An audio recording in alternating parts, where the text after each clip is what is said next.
Allahu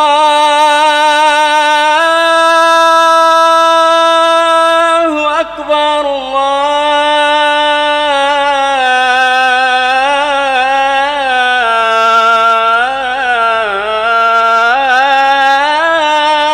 Akbar.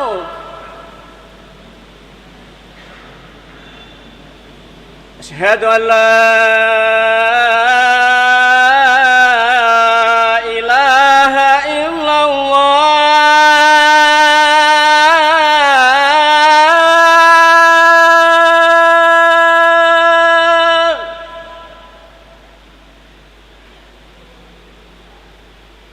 أشهد أن لا إله إلا الله.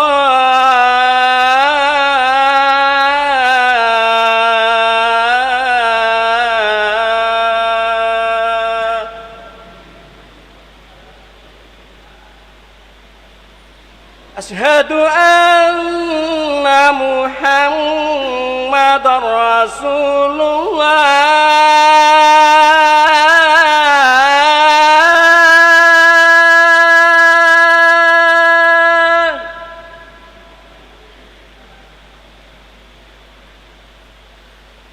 أشهد أن محمد رسول الله.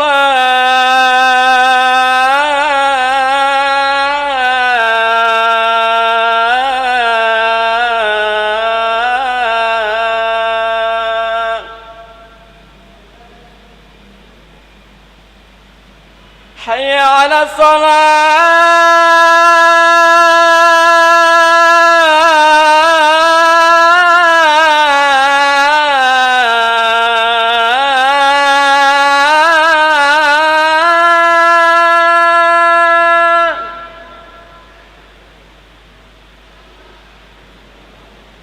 حي على الصلاة.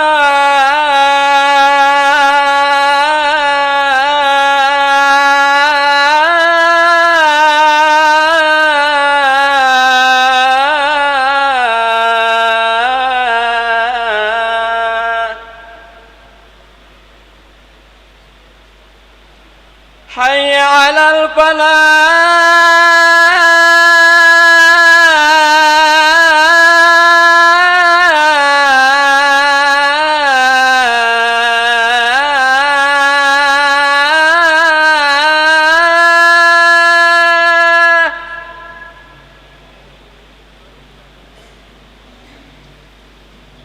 حي على الفلاح.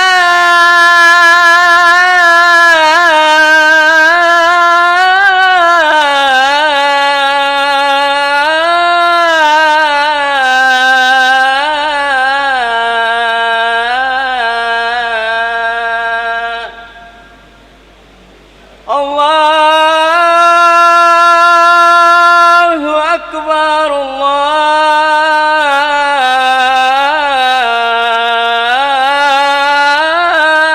الله أكبر. لا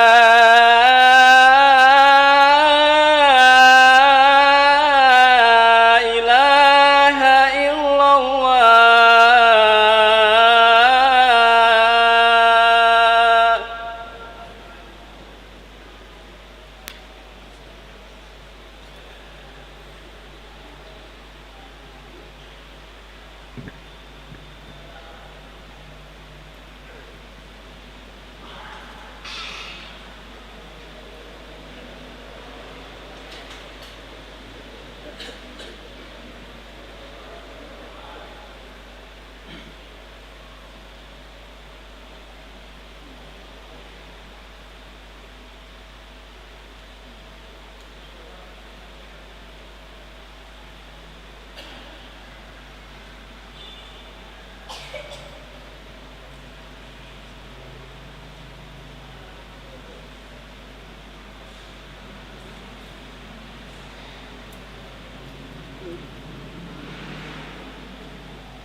إن الله ملائكته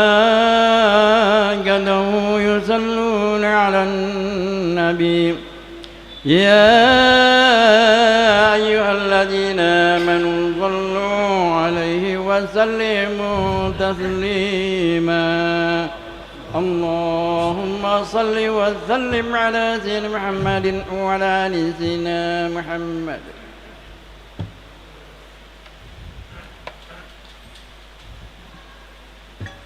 Assalamualaikum warahmatullahi wabarakatuh. Allahu Akbar, Allahu Akbar, Allahu Akbar, Allahu Akbar. Asyhadu an la ilaha illallah, asyhadu an la ilaha illallah, asyhadu anna Muhammadar Rasulullah, asyhadu anna Muhammadar Rasulullah. Hayya 'alas shalah, hayya 'alas shalah, hayya 'alal falah, hayya 'alal falah. Allahu Akbar, Allahu Akbar. La ilaha illallah. La ilaha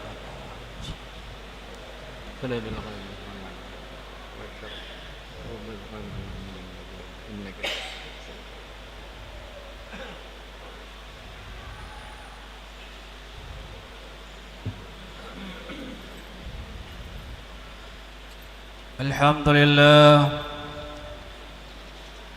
الحمد لله الذي أمرنا بالاتحاد والوفاق ونهانا عن الشقاق والنفاق ونستغفره ونتوب إليه من سوء الأفعال والأخلاق ونشهد أن لا إله إلا الله وحده لا شريك له المحسن الرحيم الخلاق ونشهد أن سيدنا ومولانا حبيبنا محمدا عبده ورسوله المبعوث ليتمم مكارم الأخلاق.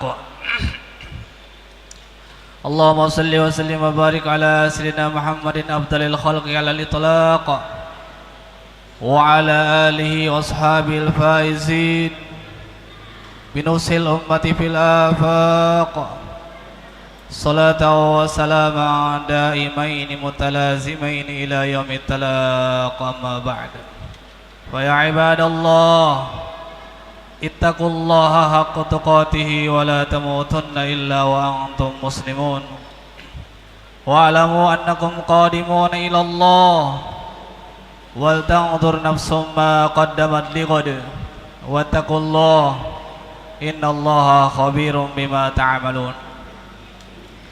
Hadirin jamaah Jumat yang dimuliakan Allah Subhanahu wa taala. Tak hati-hatinya kita mengucapkan puji dan syukur kita kehadirat Allah Subhanahu wa taala atas limpahan nikmat dan karunia-Nya sehingga saat ini kita masih diberikan kesempatan untuk dapat berkumpul guna mengerjakan salah satu dari perintah-perintah Allah Subhanahu wa taala yang agung, yakni salat Jumat secara berjamaah.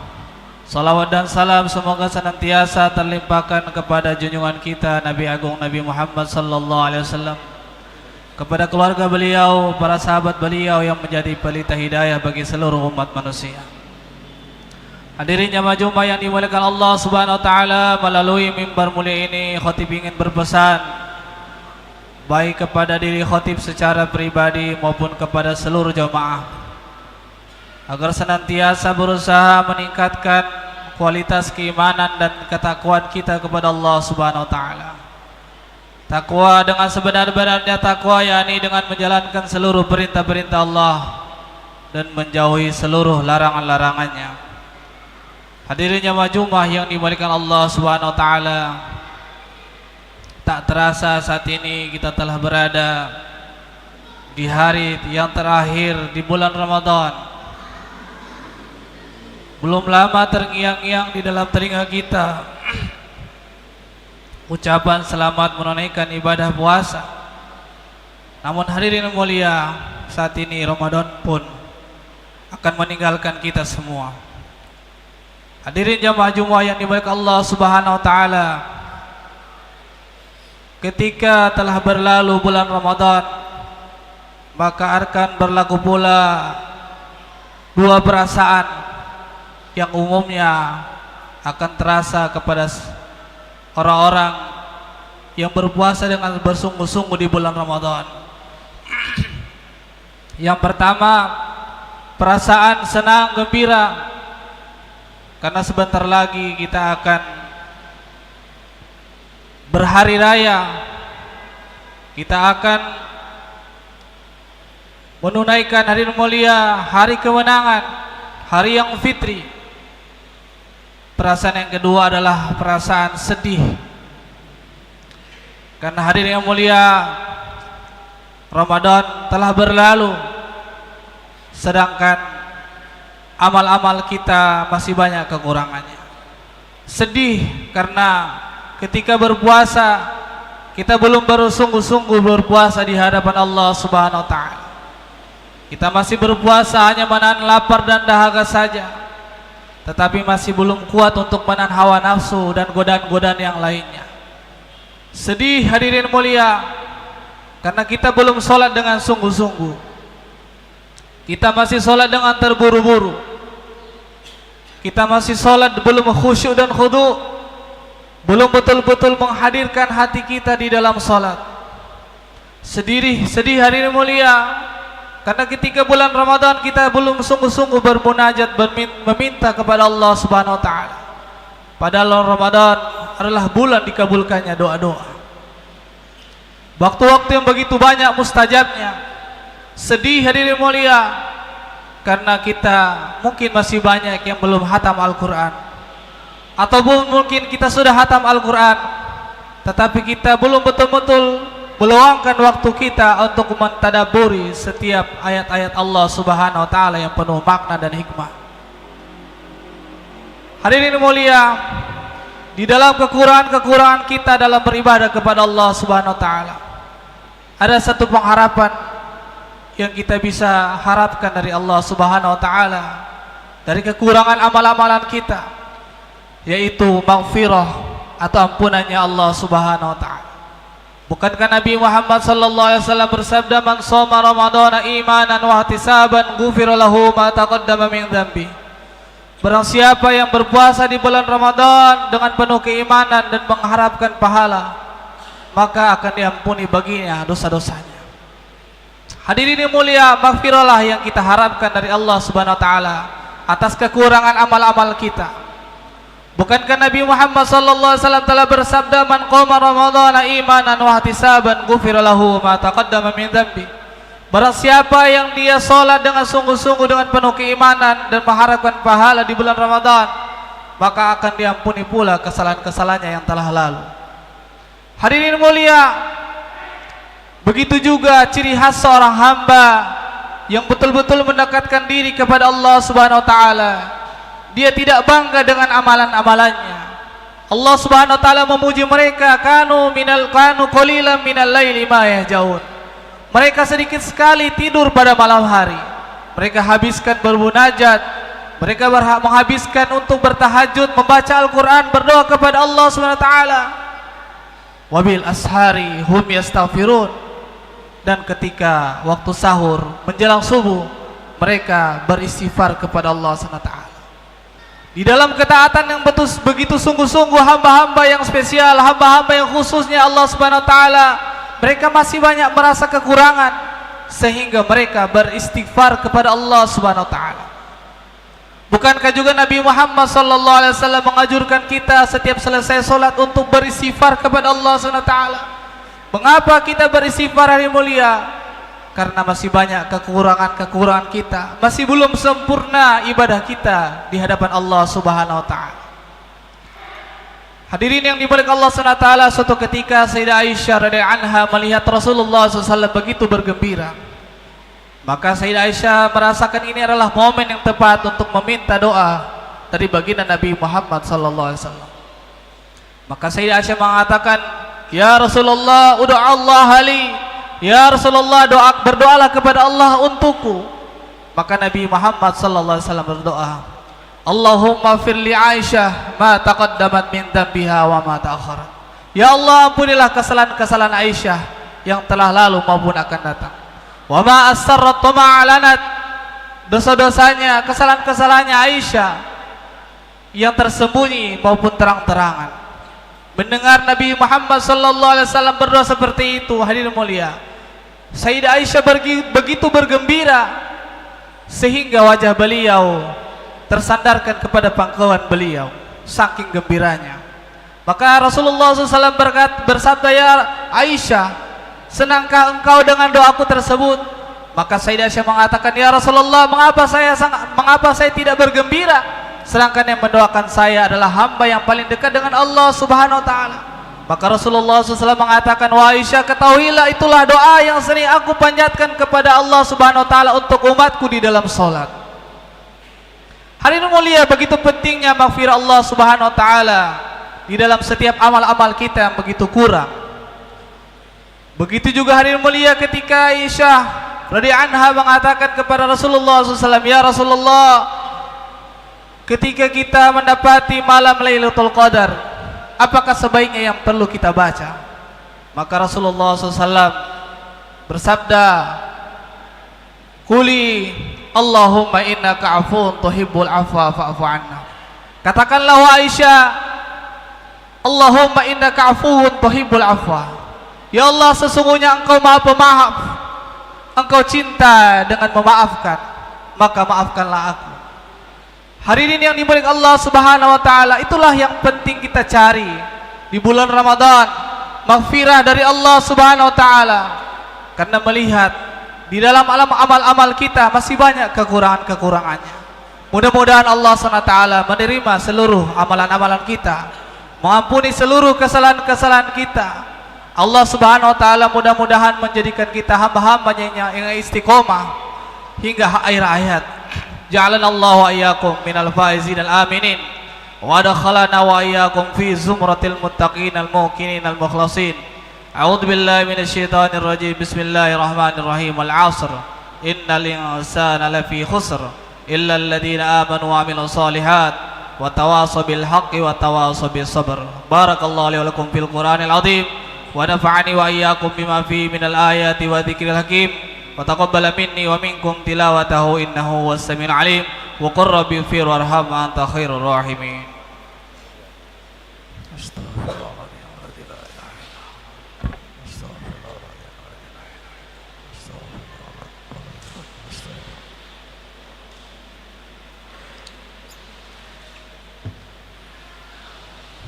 Innal hamdalillah nasta'inuhu wa nastaghfiruhu wa nu'minu bihi wa natawakkalu alayhi wa na'udzu billahi min shururi anfusina wa min sayyiati a'malina. Man yahdihillahu fala mudilla lahu wa man yudlil fala hadiya lahu. Asyhadu an la ilaha illallah wahdahu la syarika lahu wa asyhadu anna sayyidana wa maulana wa habibana Muhammadan abduhu wa rasuluh. Allahumma salli wa sallim wa barik ala sayyidina Muhammadin wa ala alihi wa sahbihi wa tabi'in lahum bi ihsanin ila yaumiddin. Amma ba'd. Fa ya ibadallah, ittaqullaha haqqa tuqatih wa la tamutunna illa wa antum muslimun. Wa'lamu annakum qadimuna ila Allah wal ta'dhur nafsum ma qaddamat liqad wattaqullaha innallaha khabirum bima ta'malun. Wa anibu ila rabbikum aslimu lahu min qabli an yatiyakumul adzabu thumma la tunsarun. واعلموا أن الله تبارك وتعالى قد قال في كتابه الكريم وقال قولا كريما إن الله وملائكته يصلون على النبي يا أيها الذين آمنوا صلوا عليه وسلموا تسليما اللهم صل وسلم على سيدنا محمد وعلى آل سيدنا محمد وعلى ذرية سيدنا محمد وعلى أتباع سيدنا محمد وارض اللهم عن خلفاء الأربعة أبي بكر وعمر وعثمان وعلي وسائر أصحاب رسول الله أجمعين وارحمنا معهم بعفوك وكرامك يا أكرم الأكرمين اللهم اغفر للمؤمنين والمؤمنات والمسلمين والمسلمات الأحياء منهم والأموات إنك سميع قريب مجيب الدعوات ويا قاضي الحاجات اللهم يا رب البيت العتيق عتق رقابنا ورقاب آبائنا ورقاب أمهاتنا ورقاب ذرياتنا من النار يا ذا الجود والكرم والفضل والمن والعطاء والإحسان اللهم أحسن عاقبتنا في الأمور كلها وأجرنا من خزي الدنيا وعذاب الآخرة اللهم آت نفوسنا تقواها وزكها وأنت خير ما زكاها أنت وليها ومولاها ربنا هب لنا من أزواجنا وذرياتنا قرة أعين واجعلنا للمتقين إماما ربنا آتنا في الدنيا حسنة وفي الآخرة حسنة وقنا عذاب النار وصلى الله على سيدنا محمد النبي الأمي وعلى آله وصحبه وسلم والحمد لله رب العالمين عباد الله إن الله يأمر بالعدل والإحسان وإيتاء ذي القربى وينهى عن الفحشاء والمنكر والبغي يعظكم لعلكم تذكرون فاذكروا الله العظيم يذكركم واشكروا على نعمه يزدكم واسألوه من فضله يؤتيكم ولذكر الله أكبر وأقيموا الصلاة الله أكبر الله أكبر أشهد أن لا إله إلا الله أشهد أن محمدا رسول الله حي على الصلاة حي على الفلاح قد قامت الصلاة قد قامت الصلاة الله أكبر الله أكبر لا إله إلا الله لا إله إلا الله محمد رسول الله صلى الله عليه وسلم يا نبي الله تعالى رب العالمين استووا صوا صفوفكم من تسوية الصف من تمام الصلاة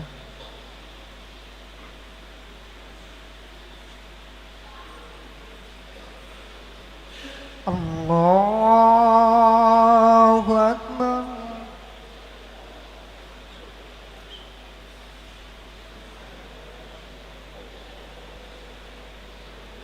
بسم الله الرحمن الرحيم الحمد لله رب العالمين الرحمن الرحيم مالك يوم الدين إياك نعبد وإياك نستعين اهدنا الصراط المستقيم صراط الذين أنعمت عليهم غير المغضوب عليهم ولا الضالين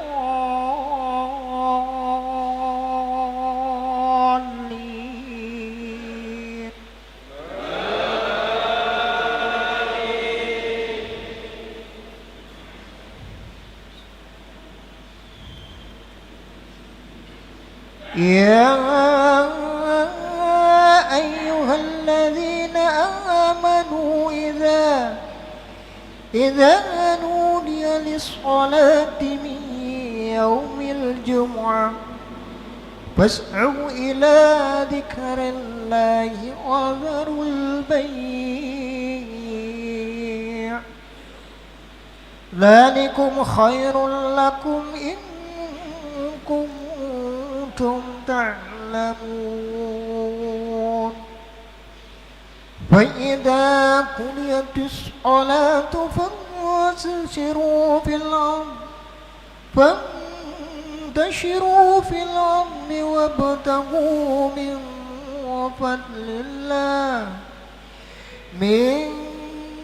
فضل الله واذكروا الله كثيرا لعلكم تفلحون وإذا رأوا تجارة أو لهوا انفضوا إليها وتركوك قائما قل ما عند الله خير من اللهو ومن التجارة والله خبير الرازقين والله خير الرازقين.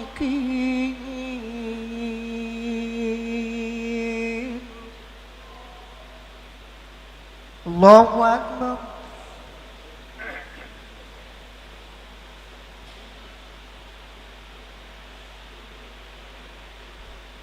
سمع الله لمن حمده.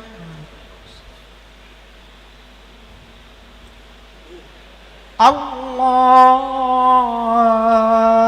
أكبر.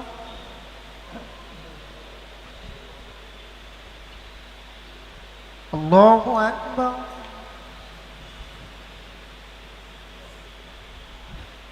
الله أكبر.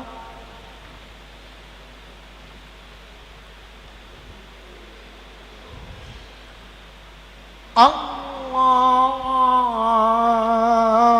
أكبر.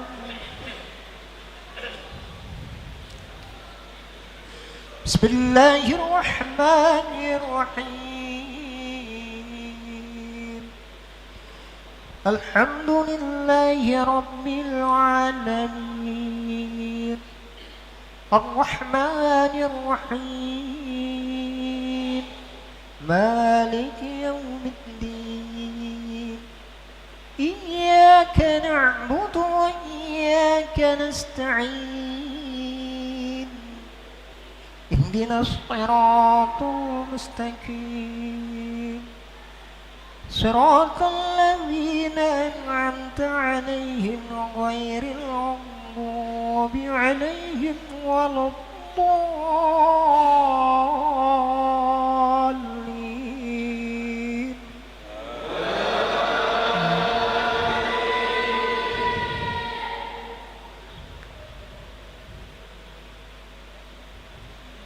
يا أيها الذين آمنوا لا تلهكم أموالكم ولا أولادكم عن ذكر الله ومن يفعل ذلك فأولئك هم الخاسرون.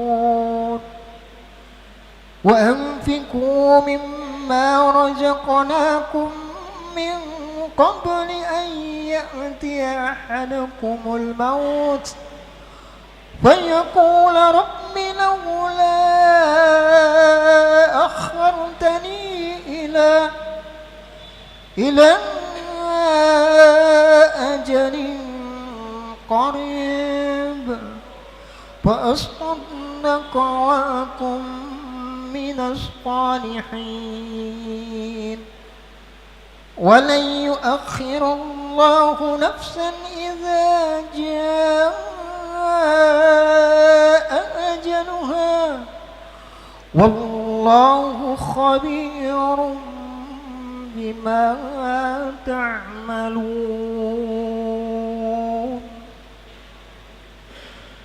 الله أكبر.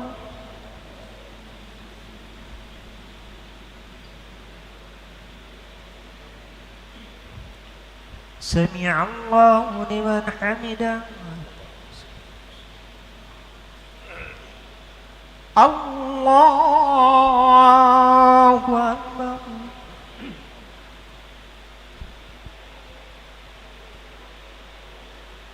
الله أكبر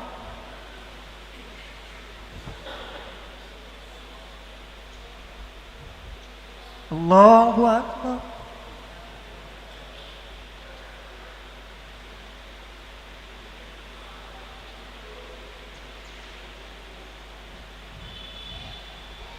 الله أكبر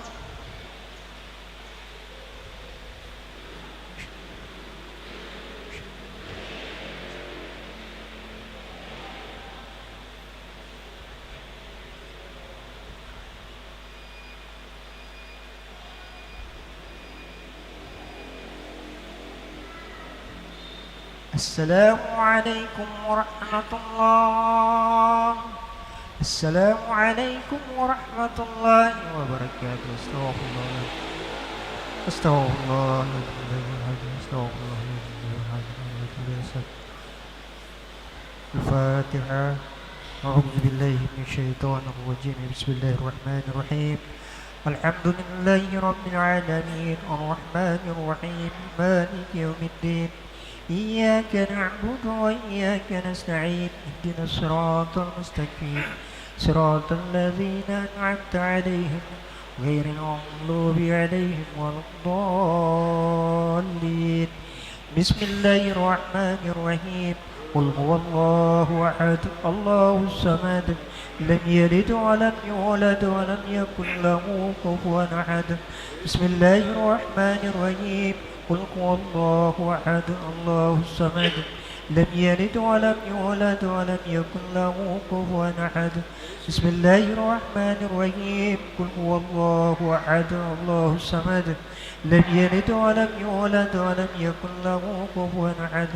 بسم الله الرحمن الرحيم. قل أعوذ برب الفلق من شر ما خلق ومن شر غاسق إذا وقب ومن شر النفاثات في العقد ومن شر حاسد إذا حسد. بسم الله الرحمن الرحيم.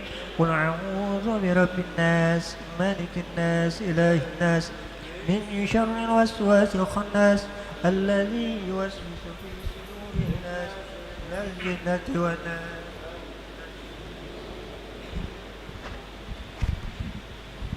بسم الله الرحمن الرحيم. الحمد لله رب العالمين. اللهم صل وسلم وبارك على سيدنا محمد وعلى ال سيدنا محمد.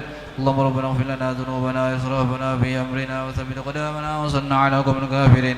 يا غني يا حميد يا مريد يا معيد يا رحيم يا ودود اغننا بحلالك الحرام وبطاعتك عما سدي واغننا بفضلك عما سواك.